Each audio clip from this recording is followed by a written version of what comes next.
Hi, everybody. Welcome to my special live broadcast today about the truth about ABA.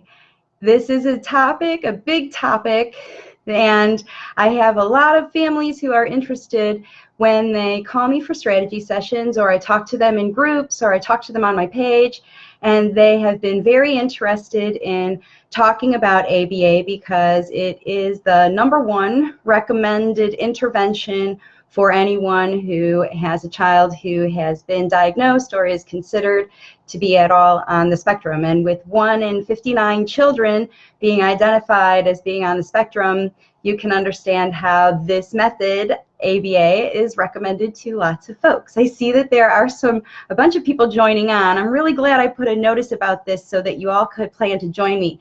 And let's see, Trezell and Lori and Sophie and Alexandra and Amari are here. So I'm just going to dig in. First of all, let me tell you quickly who I am. If this is the first video that you've watched of mine, my name is Marcy Melzer, and I am an intuitive speech and language pathologist. I've been working in the field for 30 years, and I've worked in just about every kind of system there is teaching children. Private clinics, public schools, private schools, daycare centers, and early intervention, and even in my own private practice. Hey, Lori says hi, and Taylor and Paige and Anna and Cassie are here. Thanks so much for joining me, everybody. I know that this is a really important topic. And so anyway, like I said, I am a speech pathologist, and I left the system to work with families as a parent coach, as a speech pathologist slash parent facilitator maker. I teach parents how to teach their children themselves, because I've discovered over the years that parents are the best language facilitators. And I know that a lot of families who are out there, because there's not very many, I don't know if there's any, other speech pathologists who are teaching parents to be language facilitators. So parents choose ABA as the option to go with because it is #1, the most commonly recommended intervention method for children who have a diagnosis of autism, regardless of why they have that diagnosis of autism. And that's just something, you know, a whole different topic. But today we're talking about ABA. And I'm going to start with answering the first question that I didn't put on this list that I put here in the description, and let you know that what ABA is. ABA stands for Applied Behavior Analysis. So if you're new to the topic at all, that's what it stands for. It was originally invented by a guy by the last name of Lovas back in the 90s. And the philosophy, the foundation under ABA talks about, and Dr. Lovas, his issue was all about learning to change behaviors of social significance. So that's where the foundation for what applied behavior analysis does. And it's called applied behavior analysis because what you do is you apply intervention to change behavior, and then you analyze that behavior with data, and you use that data to choose the next behaviors to train and analyze. And so it evolves in a systemic way like that, which is so that's how it works, and the philosophy, the theory behind it, and how it works from a nuts and bolts standpoint is based on what's called operant conditioning. And that is the idea that when you have a consequence to a behavior that is a positive consequence, then you might want to do that behavior more. So if you say cookie and you get a cookie, you might want to say cookie again, is kind of what that means. That's at the rudimentary level. And so the philosophy says that, you know, when you learn a new behavior that serves you, that gives you a consequence that is good, then you want to do that behavior more. So ABA teaches kids to do the behaviors or skills that serve them, that get them the result that they want. and avoid or extinguish the behaviors that get them a result that is different than what they want. Hopefully, it is a neutral response, so that if the child doesn't do it, they get no positive, or if they don't do the right behavior instead, they could get a negative response, like a no, that's not it, or a or a mm-mm, or something like that. So I see Paige says, hey, I'm thrilled you're touching on the subject. Okay, and I know that you have a question. Let me get through what I'm doing, and then we'll see if I can get to some questions at the end. But I appreciate that you put it on there, Paige. All right, so we're talking a little bit about what ABA is. And so what it does, again, is it teaches skills to replace the current skills. So if your child's using, pointing for communication, it teaches your child to use another behavior instead of pointing. Hopefully, if we're looking at ABA to teach language, then it would be a skill to replace nonverbal communication, because the skill you're hoping to teach ultimately is verbal language. So now we're talking about, so now I'm going to get into the first question about, so here's the situation. I guess I'm going to lay it out. This is the truth. This is the situation. 1 in 59 kids in the United States is being identified as having an autism spectrum, being on the autism spectrum, or suspected of being on the autism spectrum. And almost all of those children from ages 18 months through forever, high school, are the #1 recommended method is using applied behavior analysis or some form of it to train behaviors to children in a way that gets them to, that they're usable for them. So, so the first question that I have listed that I want to address, and I see some likes about that, so people, I guess, are following, understanding. Hopefully you understand what ABA is and the fact that it is recommended. And it is recommended because many kids with the autism diagnosis present with behaviors that are different than the typically developing behaviors we hope that they would have. They develop, they aren't social, and they don't initiate language, and they don't respond easily to language. They are not interested in using verbal language. They don't imitate. These kinds of things are the criteria that typically come with an ASD or autism diagnosis, and those are the behaviors. See, once we start with diagnosis by behaviors and identifying the behaviors, then we know from an ABA perspective what behaviors to change. Okay, the nonverbal behavior into the verbal behavior, the tantrums into the calm, the escaping into staying in class. So these again are from a ground up, on understanding of where Dr. Lovas comes from. This is changing behaviors of social significance. I had to read it so that I have my notes. So that's what ABA does. And so when we think about language and language development, okay, so a child comes to the situation where they are identified as having ASD most of the time because they're nonverbal. That's the #1 indicator, is late talking. So most kids with late talking are getting identified as having ASD. And so the first question is, why can't this method of ABA, of changing behavior of social significance, why can't that method, using the operant conditioning strategies, develop natural language? Why can't it happen?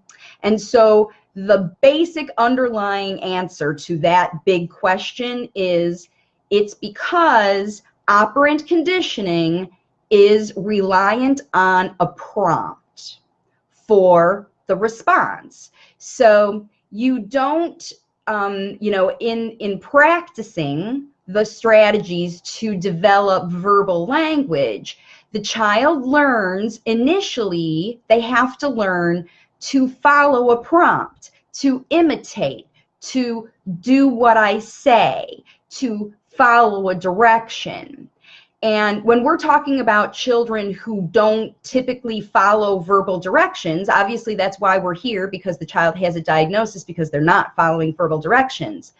They teach a child to imitate non-verbally first with prompts like do this. So it might be even do this, which has nothing to do with language at all. What that task does is teach a child to respond to a prompt. Because if we're going to do training, we have to train the child to be participating in the training. And these are kids who don't even like to participate in social interaction with people outside of their family. And so in order to get them ready to do this training that's reliant on a prompt, they have to train the kids with behavioral, replacing one behavior to another, to be able to do the training in the first place, okay? And that in itself out-trains or trains out or stops training or stops natural language progression.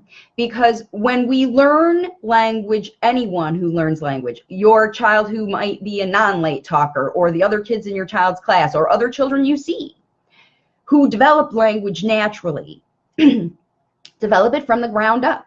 They learn language from experience of using it and hearing it. And a child who chooses or is unable to, or for whatever reason doesn't have interest in what's going on around them as far as verbal language. Maybe they didn't hear it for a while. Maybe they were so sick they couldn't pay attention. There's a million different reasons. But something happened in that child's life to let them not care about verbal language unless it's so important for them that they are getting their basic needs met. In fact, they abandon verbal language to use behaviors instead because it is easier and more comfortable for them than words. And parents and kids are desperate to know what each other want, so they develop these nonverbal communication methods by necessity. You do it together by necessity. And an ABA person is going to out-teach that normal development, because now we're stuck with a child who isn't using language and doesn't like it. So now, in order for any therapist to do anything with any child, they have to teach them to like it, okay? So if a child isn't used to sitting in a chair or isn't used to even talking to people outside of their parents, they have to make that so easy for them that it doesn't require any even of their challenging skills. And the easiest thing for a child to do is watch something and do it. So if that something is so easy like this, and then a child has success, okay? So the child has the tiniest bit of success, and then the ABA therapist comes up with the rewards. And this is the thing about ABA that is different. They choose the rewards. In fact, I just looked at a website when I was getting ready for this about an ABA center, and they said what's special about them is the fact that they have so many different options for reinforcers that you would have to have Toys R Us at your house in order to be like them. And that's why it's so cool for you to take your child to their center to do ABA, because they have all the best reinforcers available to get even the most reluctant child to try to do this training. And they have to pull out the spinny round lights that buzz that you get at concerts, and chewing gum, and Cheetos, and food and things like that to get a child to want to do this kind of work. And then they get kids to, you know, to try, you know, to try at language, to try at the things that they want to do. They use these big rewards, food in a lot of cases. And the thing is, what that's teaching your child is to be patient and wait until someone asks you to do something. And then when you do what they ask you to do, you get the big reward. And so before you even start to work on language at all, you teach your child that with ABA. And so natural language, in order to spontaneously talk about your environment, you have to want to do it yourself. You have to want to say something. And if you're constantly waiting for someone to prompt you to do that, then you just learn to wait. And that's why a lot of kids don't initiate language. But what they do, so that's why ABA can't teach natural language. That's the first, I guess, answer to that question. So the answer to the second question then is, why do ABA therapists, ABA interventionists give up on, hey, Shannon's here. Hi, Shannon. Shannon knows a lot about ABA and language development. She is an amazing early intervention and a nurse and has a child with autism. So I'm really glad that you're joining me here. Sorry I call you out. It's really great to see you. And so we're talking about why ABA. I just kind of talked about why ABA as a method, as an operant conditioning. If you're going to use operant conditioning strategies, you can't teach natural language with operant conditioning strategies, which is the foundation of ABA. And it's because operant conditioning strategies require a prompt, and natural language emergence can't. So language facilitation never requires a prompt for a child to be able to use language, unless they're aware that it's a highly structured teaching situation that you've worked in after you've already had language emergence. But no language emergence comes from a prompt in language facilitation. The prompt's completely eliminated. And so, hey, Shannon. All right, so the next question I had that I wanted to talk about on this discussion is, why do ABA clinicians give up on verbal language?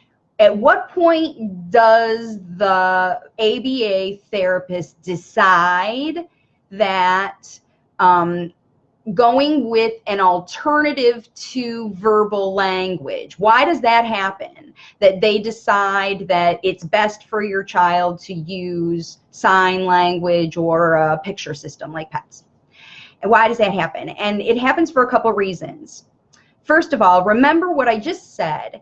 ABA is all about getting the child to want to perform a behavior. And if you want to perform a behavior, it's because you get the right consequence. So they give these amazing reinforcers to get kids to develop their, develop their skills, and they try things like getting them to imitate a word. They've worked past the touch your head or sit down or follow directions or even matching, all the nonverbal things, okay?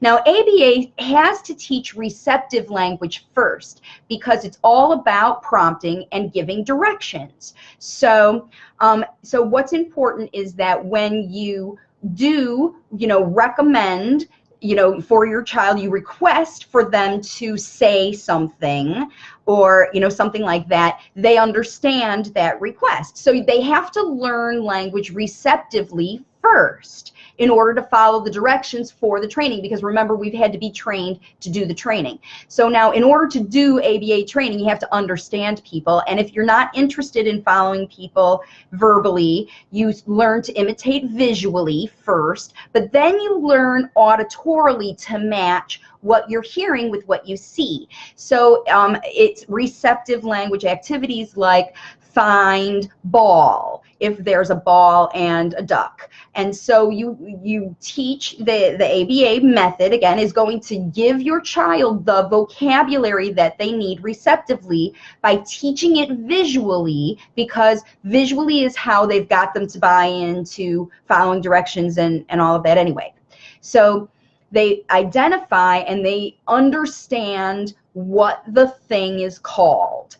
So that's where the flashcards, that's where the matching comes into play. If you can get to two-dimensional, so what typically happens is then we're still working non-verbally, not expressive, just only receptive, understanding what words mean. That this is a water bottle, that this is a pen, that this is a nose, you know, all of that, and understanding that that vocabulary exists. And then it moves to, again, a visual representation of expression, because it naturally goes that way. There really doesn't seem to be, because we've started with a visual representation, let's move that visual representation into verbal language. So far, all of the ABA exposure we've had is receptive and understanding and following prompts.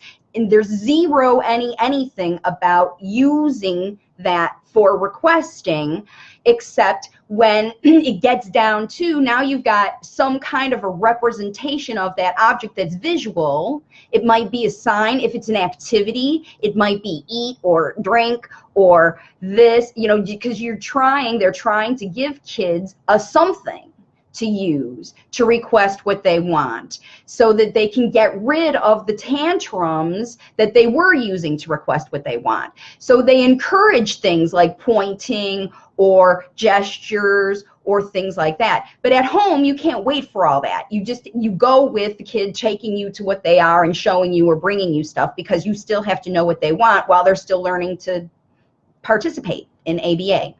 And so what happens with the clinician is never at all any of this pre-learning receptive language time has anybody talked about how cool verbal language is.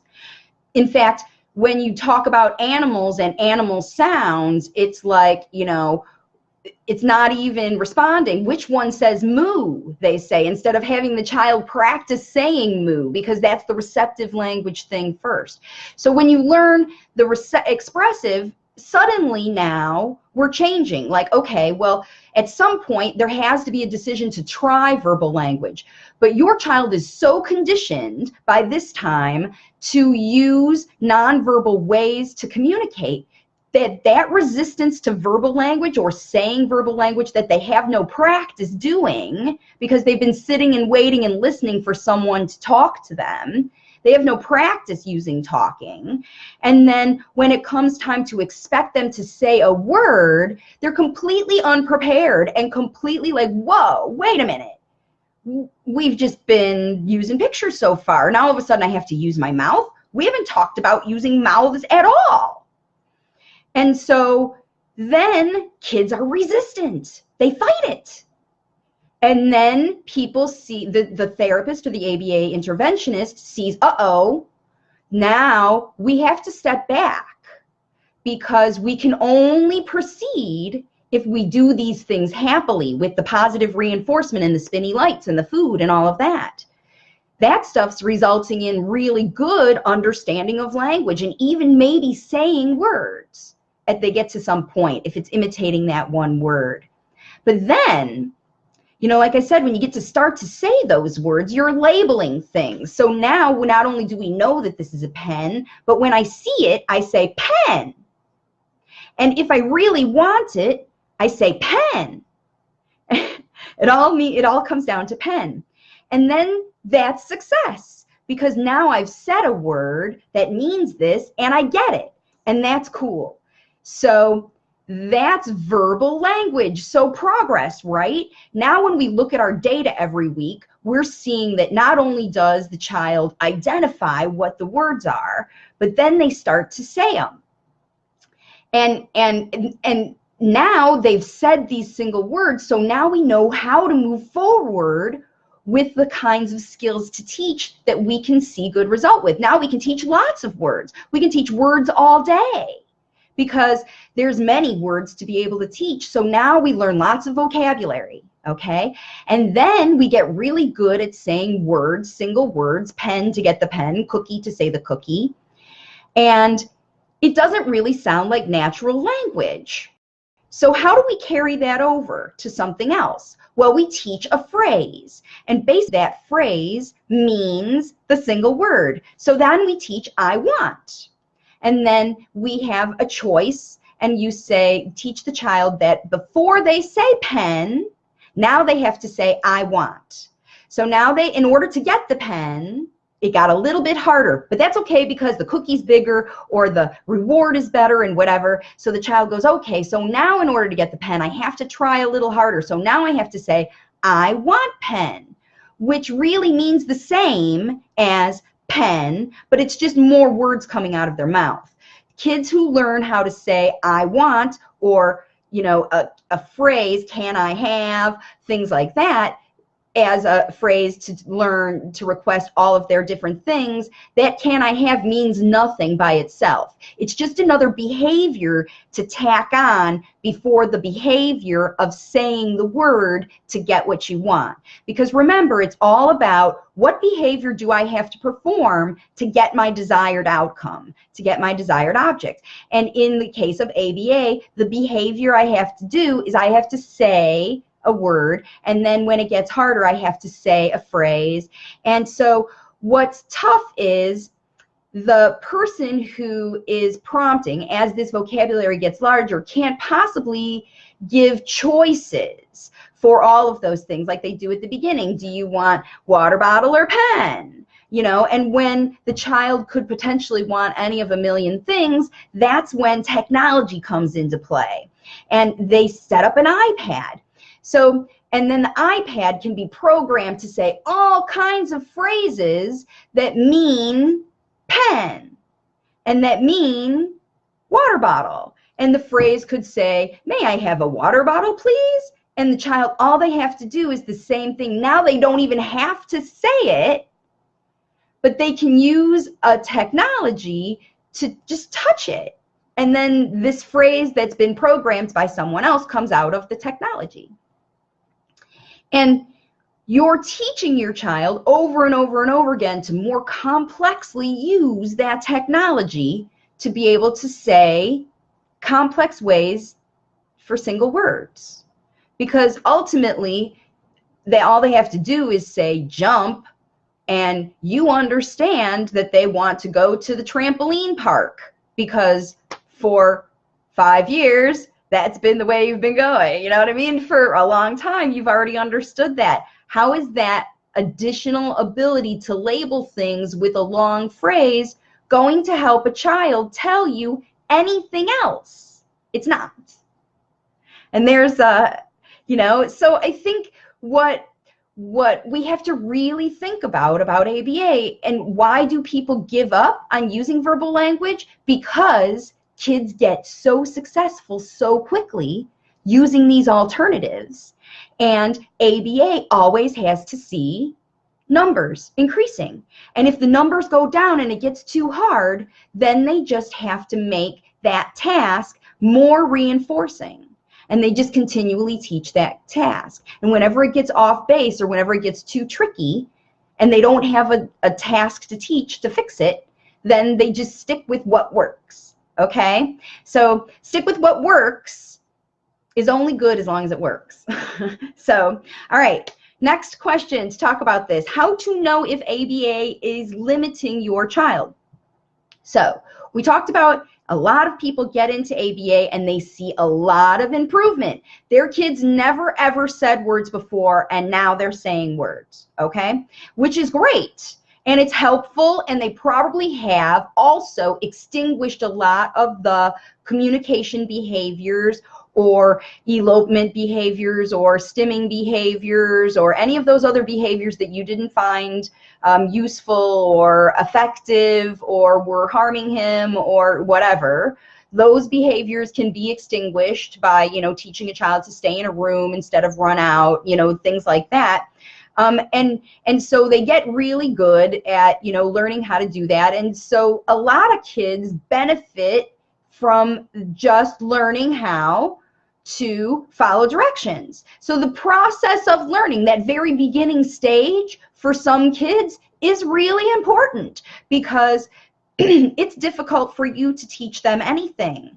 And they do have the reinforcers. And if there are behaviors that are unsafe or injurious, or for any of those other reasons wrong for your child, the ABA situation of operant conditioning can retrain those behaviors. Okay, so sometimes it happens, a lot of times it happens that kids get in ABA and they do great for a while, and then they kind of hit a wall. And that's when it comes to the language part, because all of those behaviors get extinguished. The kids can sit and pay attention and learn a lot better in their one-on-one environment. They're matching, they're responding, their receptive language is popping, they're getting all kinds of stuff, and they're making gains. But they start to be resistant because the therapist is starting to maybe expect verbal language and they're not comfortable with it, or the way that they're going about it just doesn't resonate anymore with the child. Like, they're okay sitting, but maybe they're bored. Maybe they don't. I mean, this is where you know if they're limiting. And here's how to know for sure. So if you at home are hearing your child start to say words to label, and you at home are prompting your child and they're imitating a lot, and you're finding that you're trying to prompt your child to say words in other circumstances, but it's not working. To get what they want, to get pen, they can do that 100 times. But other things you try to prompt them for, they're not working. And so you go to the ABA people, because it's important always that you work with your ABA practitioners to know exactly what your plan is and what your goals are. So you talk about frequently about the progress that you've made so far, and what are the tasks that we're teaching now. And if they're teaching things that are below what you're seeing your child do naturally at home, like if you've been able to get them to do things naturally, or you've been able to see them do things, or whatever they're teaching at ABA is like, I know he knows how to do that, but he just doesn't want to for them. That's when you know that things are starting to get limiting. It is at least when you know that your goals need to change. And the other thing that is really important is, if your child, because they spend a lot of time in one-on-one intervention, 30 or 40 hours a week, they may be very limited in their comfort zone with social communication and working with other kids. And when kids get to be 3 and 4 and 5 years old, those social interaction, those social language exposures that kids get on the playground, at the park, when they watch other kids in preschool classes, for the kids that are of social communication age, 3, 4, 5s and up, if they have all their intervention one-on-one and they don't have social experiences, they're not learning social experiences. And it's teaching a child to continue to withdraw and stay in themselves. And the longer that happens, the harder it is to get them out. So that's the other thing about, how to know if it's limiting. If your child's interest in social communication is muted because they spend so much time one-on-one with an interventionist, that's how you know when ABA is starting to limit. They might, at the very beginning of their developmental journey, need one-on-one, need somebody in their face trying to get them to attend, whatever. They might. But then when they get to that point where they don't anymore, then it's time to, even in the school systems, they talk about the least restrictive environment. And I think that every parent needs to think about that. If this environment is restricting my child at all, then I need to make a change. And I see a couple hearts about that, because it's really important that you navigate and you watch the environment, because as your child develops skills, you want to make sure that whatever intervention they're getting, if you're doing language facilitation, ABA, school, everywhere, that they are continually challenging your child in a way that they can relate to and engage in, and is going to teach them skills they can use. Okay? So, next question. Sorry, I need to take a drink.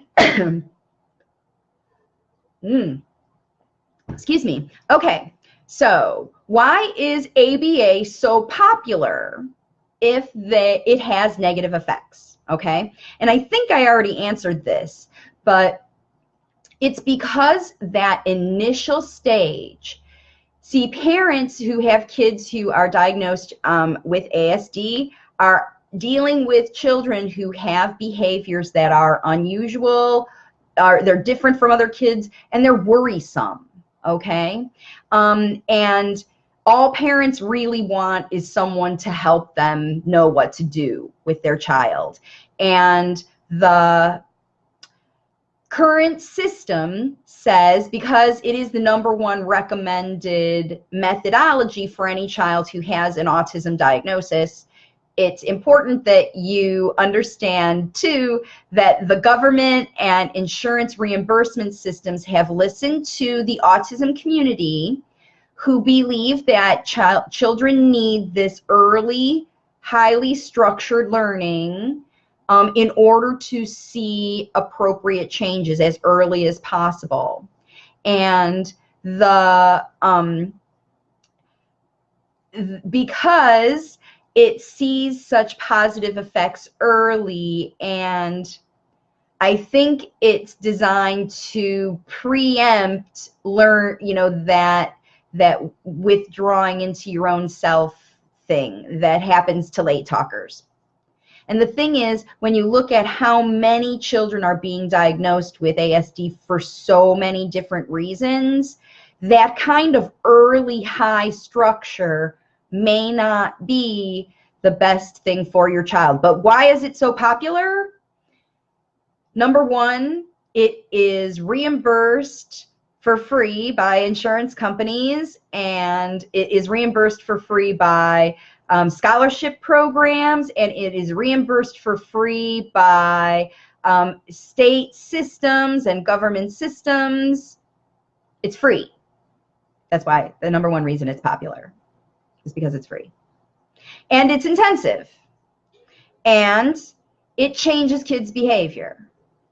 So, wow, free, intensive work that changes kids' behavior. That's a real those are 3 very positive things about ABA. So that's why it's so popular, even though there are negative effects. But what they don't tell you is what I told you today. And a lot of practitioners don't really even understand, because when you think about it, the person who's teaching your child to communicate most of the time in their ABA session is not a teacher, is not a speech pathologist. It is a technician who is carrying out the very specific instructions outlined by their supervisor, who identifies those instructions by observing your child's behavior and looking at the data from the previous work. So your technician shares data with someone who checks the data and says, oh, they've met this skill. They look in the book and they say, here's the next skill to teach, and they give them that one to teach. It's very highly structured, and they move right through.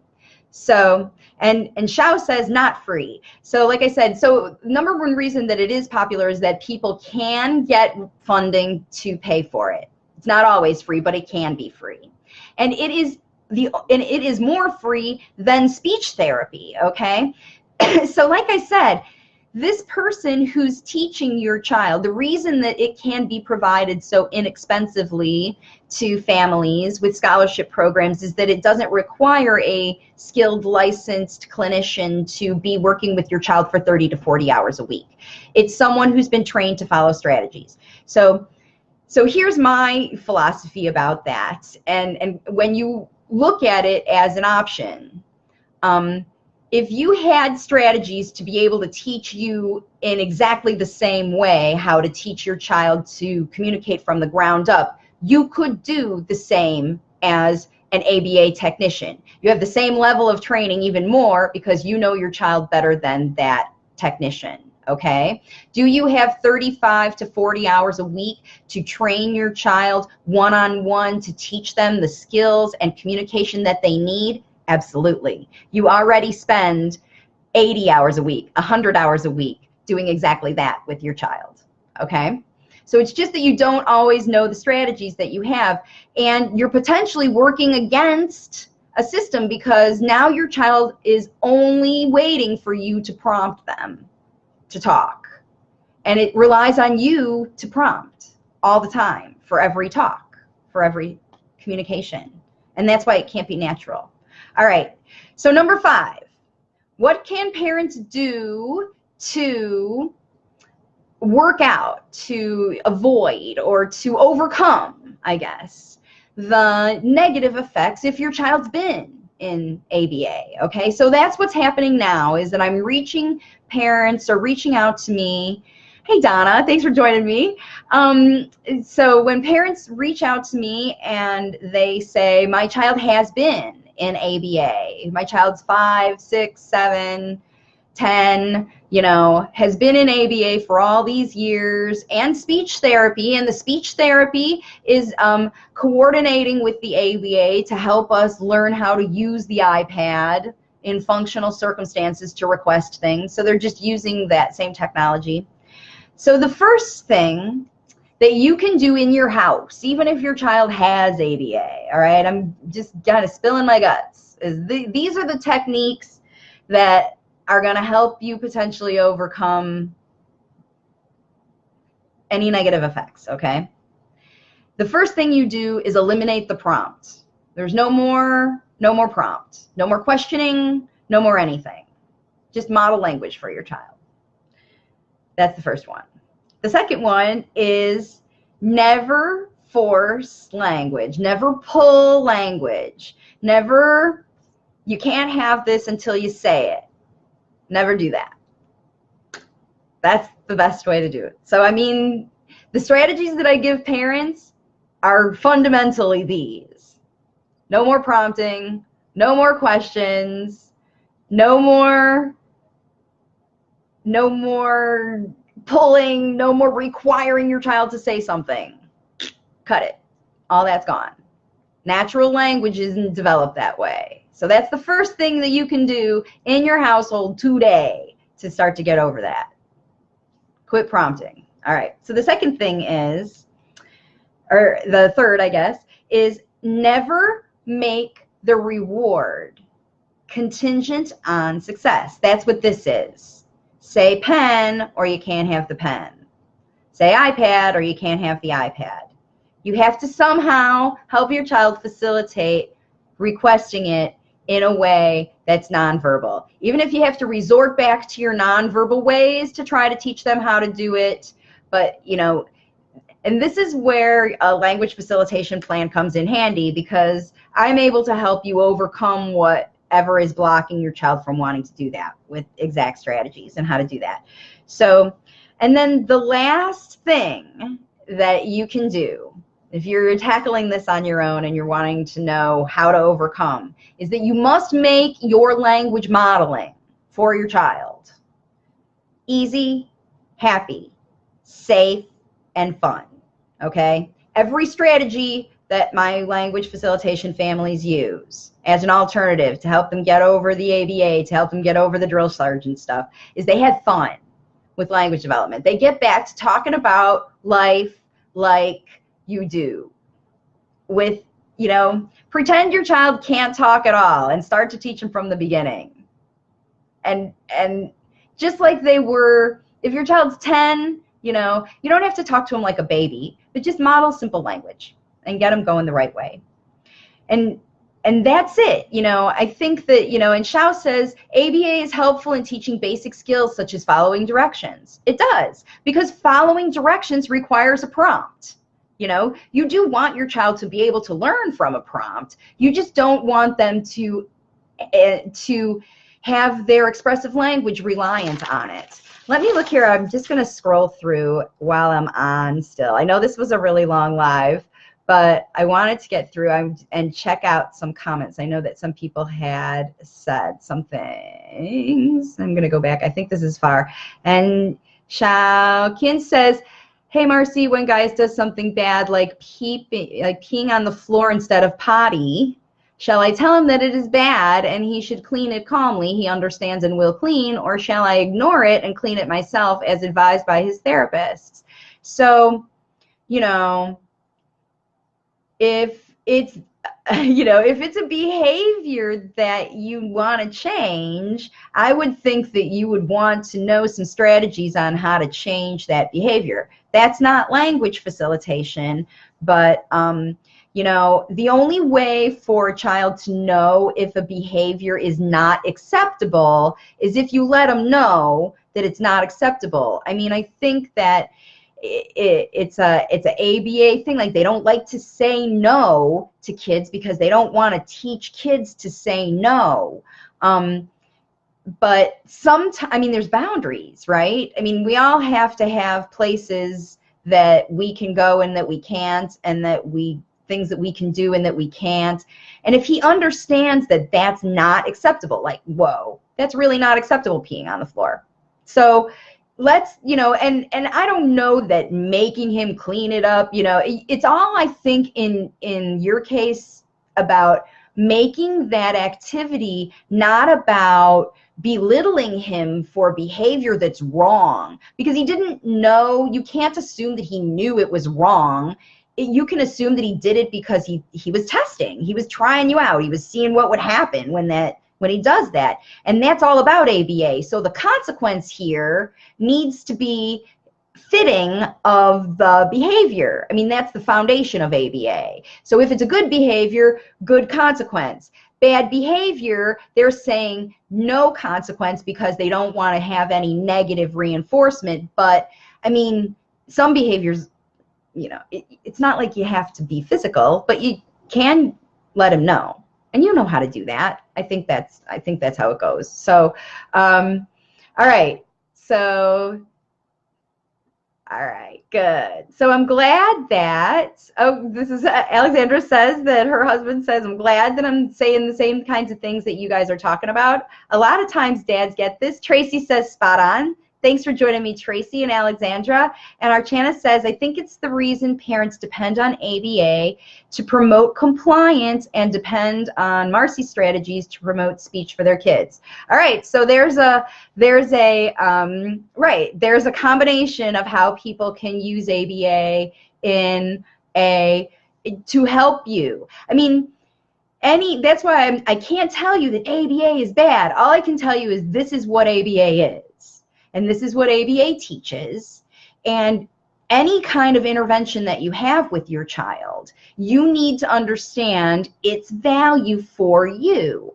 And if you suspect and you feel in your heart as a parent that the intervention is somehow not meshing, that it's not right, that it's not clicking, that it's limiting your child, that it's too hard for your child, that it's whatever, if it doesn't match, you need to be 100% empowered as a parent to talk to those interventionists about what are we teaching here, and how is this going to help us in our everyday lives? And I think it's a completely valid question to ask you, for you to ask, with any intervention that you have whatsoever. All right, so Tracy says, ABA helped my son, but Marcy's getting him verbal. Exactly. There's, you know, and it's really common that I think, you know, and actually, Tracy, I'm going to correct you, because I am not getting him verbal. You are getting him verbal. All I did was provide you with the strategies and how to do it. And Tracy is doing it. She's getting her kid verbal. All my parents are. That's what's so exciting. Sorry, lost it there for a second. All right, let's see. It's right. Tracy says that ABA is more covered than many other services by health insurance. That's true. And with a lovely copay and deductible, of course. So yeah, I mean, it's rarely free, but you know, I think that's it. And people do invest a lot of money, and ABA schools, in order to see good change, you have to invest in real intensive work. So you have to work a lot, but you have to work for a lot of weeks, a lot of times in a week. Intensive means not just frequently in a week, but for many, many weeks, you know, as far as duration, because it takes time to get through all these skills to make the progression. So, you know, it's, you know, after a year, Xiao says that her insurance starts paying 40 hours a week, which makes it cheaper than daycare. So there's another reason that it's, you know, cost effective for people to choose this, to have their child spend time. And if that's what you're doing, I mean, you know, I'm not going to beat you up about it. I'm just saying that work with your ABA people on getting them, because if they're spending time with your child, just really, really communicate with them about what they are teaching during that time, so that it makes it easier for you, so that it makes it worthwhile altogether, that you're actually getting something. It's not just because it's cheaper than daycare. I mean, if daycare is better for your child and doesn't hurt them, sometimes you have to make those choices, I guess. All right, so Lisa says, everyone's pushing my 3-year-old for ABA, but I don't feel comfortable. And Lisa, you just keep asking questions. Keep asking questions. Keep asking questions. And if your issues are language, if your child's a late talker, and communication, you feel like communication is part of your issue, that you're seeing behaviors that are there instead of verbal language, that your child's pulling you around, that they're not interested in verbal language, then you should definitely go to my website and see my free class to learn about language facilitation and how you can help your child that way. All right, let's see. Carrie says, my son gets 40 hours of ABA, his insurance covers it, and the speech and OT wait list is 6 months. So there's another reason that I didn't even think about it, that people are using ABA to have their kids learn language because there's no speech therapy available. There just is there. I've talked to families in northern Saskatchewan, Canada, and they had a year-long waiting list to get to the one speech therapist in town. And so that's why in your case, Carrie, it is very advantageous for you to use a method like language facilitation and invest in a custom language facilitation plan and lifetime speech therapy support with ways of communication, because that's the alternative here. The reason I developed it that way is so that you never have an end. Like, you learn to be your child's interventionist. I can't teach you to be a speech therapist, but I can teach you to be your child's speech therapist for the rest of their whole communication journey, the whole time. So, that's what I do. All right, so Stacy says, if he knows how to do it, then have him do it, right? Exactly, that's what she's saying. I think she's talking about the Yishao kid. If he knows how, then definitely have him do it. Good point. All right. And Stacy says, I can't get over how robotic ABA is in some circles. And that's an interesting thing that Stacy says. I think that, that robotic, that artificial kind of language, people are trying to work out by getting kids to use an iPad because they can program it to seem more natural. But it really is it's really a robot. Now, there's other ABA circumstances that are what they call hybrid ABA, and that's like clinic-based plus home services. Most ABAs think that, ABA purists believe that the intervention should happen at your home with you doing the activities that you do all the time, but I'm not so sure that it happens that way all the time. I think that in centers, like I said, the website that I read about one of these hybrid programs was they talked about in their center. In fact, I pulled out my notes to say that here's the thing, the therapist completely can control the environment is one of the perks of working in a center, where at home the therapist can't control the environment, which means that whatever they're doing is so highly structured they have to control the environment. They're not teaching it naturally at all. It's 100% controlled, all right?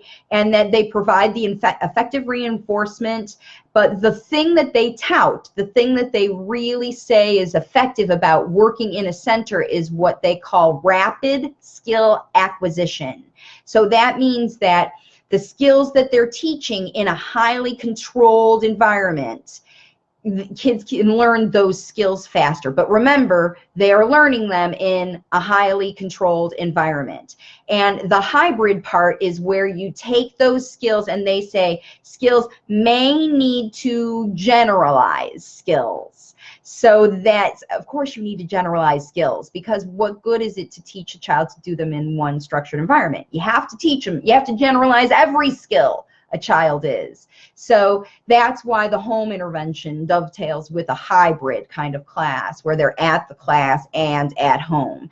And that's why ABA therapists often, or ABA interventionists, technicians, planners, go to therapy or go to school. So because they're there to observe that environment so that in their one-on-one session they can teach you the skills that you can hopefully generalize, but still it's still separate environment. Okay, and so I think that that's one of the things about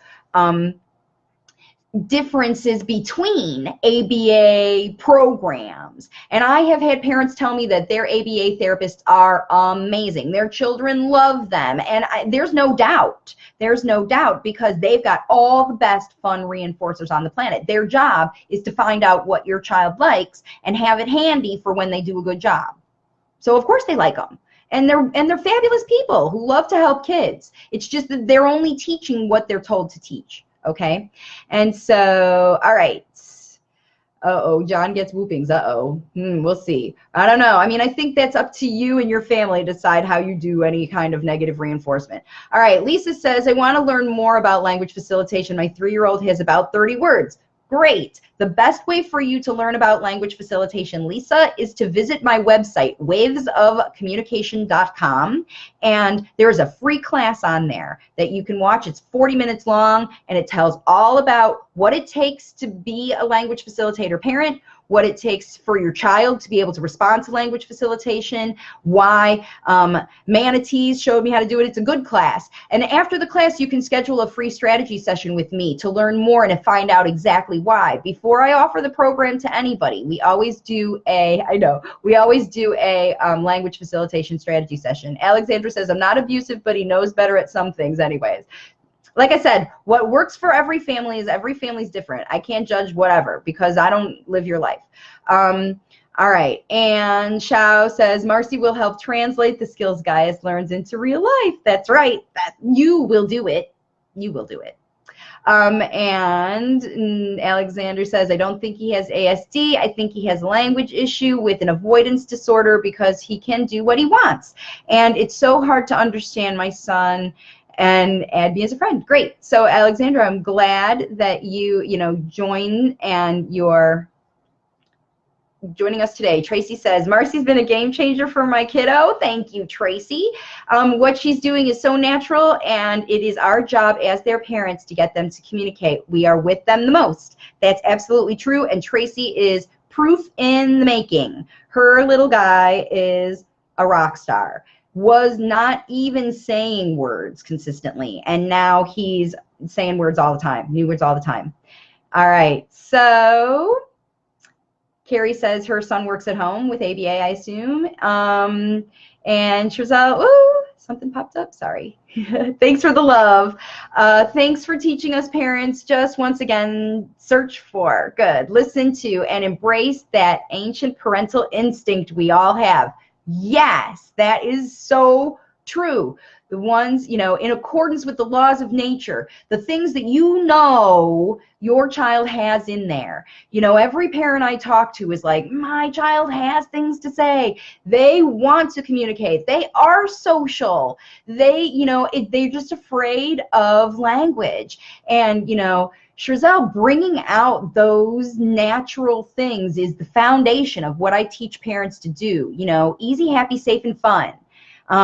All right, so Shao says ABA is quite robotic in both center and in home. Your son has more repetitive behaviors after ABA that he didn't have before. So sometimes that didn't. And hey, Molly's here. Hey, Molly, thanks for joining. Molly knows all about intervention too. She is an occupational therapist with kids of her own. And, so I really hope that this video is helpful to you. If you think that other parents have these questions too, like so many of the parents that I've talked to all over the world, and you think that they could benefit from understanding more about what ABA is and what it teaches to your child, you know, the philosophies behind operant conditioning and how they work, and how when you learn language along these lines that it can be problematic in the future, and that it isn't natural, and that I just want you to know that there is an alternative in language facilitation. And if you want to know more about that, obviously you can go to my website, and I have tons of videos, 40+ videos on my YouTube channel on language facilitation. So if, you know, finding and investing in a customized lifetime support plan isn't in your budget, you know, check out all my videos and you know, take some of the suggestions that I had here today. Eliminate the prompting, get natural, start talking with your child, and see if you can't get them to start using words quickly, just like every family in my language facilitation Waves of Communication program. It is amazing that I've got people literally on my map from up there to down here and all in between, using language facilitation to get their kids to do natural talking and spontaneously without prompting, starting fast within a week even for most families. And that's just been the biggest perk for me. So my mission is just to join, to have everybody, you know, communicate and share this information as much as possible. Share it with other families, in other groups if you want, you know, just so that people can understand that there's an alternative and that there's another way to look at this, and that there's resources out there for them, because I want to get it to as many families as I can. All right. Thanks again for joining me. Hey, Anjana, I'm glad you're here. Hopefully you can catch the replay. And if you're catching this on the replay, thank you so much for watching today. And for those of you who made comments, I really appreciate this discussion. I'll be coming live, remember, every Saturday at noon Eastern Time. I do a live Q&A. So if you have questions about your child and you want to dig in a little bit more to your individual situation, you want to talk about your ABA life and situation, that kinds of stuff, Saturday at noon is when you can join me right here for free to get some good Q&A about your child every Saturday. So I'll see you then for my next live video. And until then, take care, everybody, and have fun. If it isn't fun, it isn't fun. So get out and have fun and do some language facilitation everywhere you go with your child. And have a wonderful day, y'all. I'll see you soon.